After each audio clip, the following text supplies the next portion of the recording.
नमस्कार। आज हम बात करने वाले हैं इतिहास के सबसे शक्तिशाली और कह सकते हैं सबसे चर्चित किरदारों में से एक रावण की।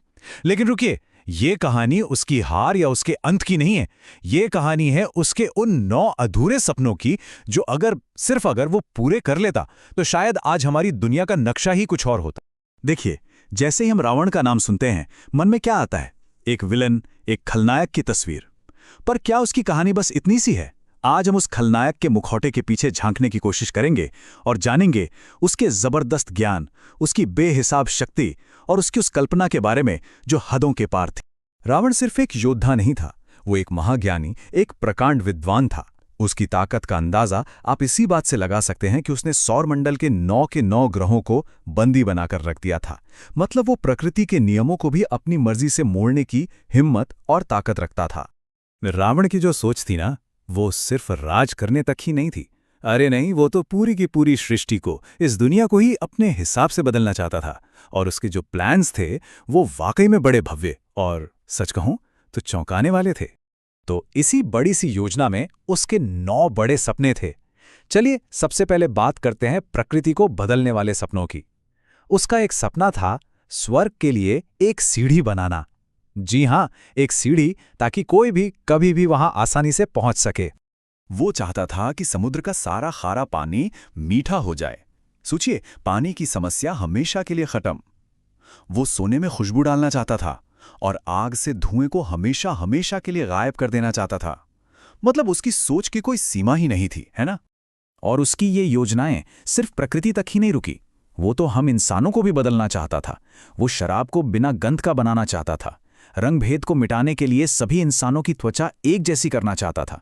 और सबसे हैरान करने वाला सपना, खून का रंग लाल से बदलकर सफेद कर देना, ताकि युद्ध की जो क्रूरता है वो किसी को दिखाई ही ना।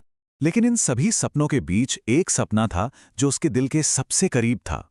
बहुत ही भावुक सपना।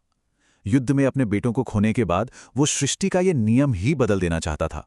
वो चाहता था कि दुनिया में किसी भी पिता को अपनी आंखों के सामने अपने बेटे की मौत का दर्द न झेलना पड़े।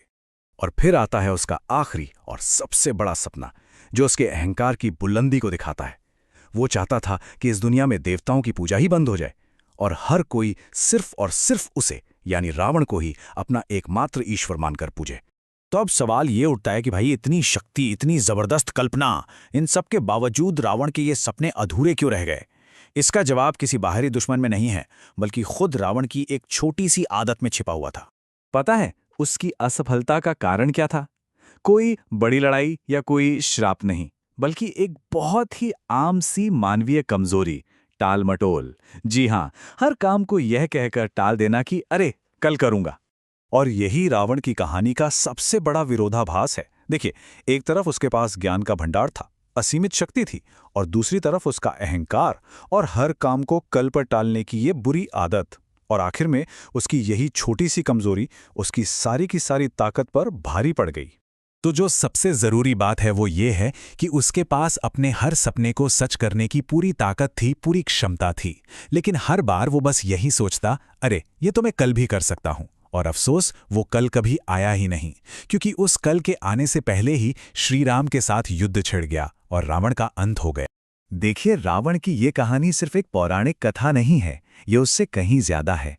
इसमें हम सभी के लिए, आज के दौर के लिए भी एक बहुत गहरी और जरूरी सीख छुपी हुई है।